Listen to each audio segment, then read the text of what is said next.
मेरी एफआईआर मेरी कंप्लेंट के मुताबिक दर्ज की जाए।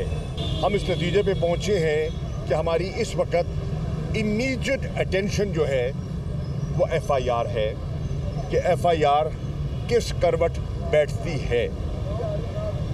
उसको सामने रखते हुए फैसला हुआ है कि जो हमारा लॉन्ग मार्च, जिसका अभी थोड़ी देर पहले हमने ऐलान किया था कि वज़ीराबाद से कल रवाना होगा, अब उसको हम पोस्टपोन कर रहे हैं और अब ये लॉन्ग मार्च शुरू होगा बरोज़ जुमेरात बवक्त 2 बजे बमकाम वज़ीराबाद, जहां ये वाक़या रूनुमा हुआ था।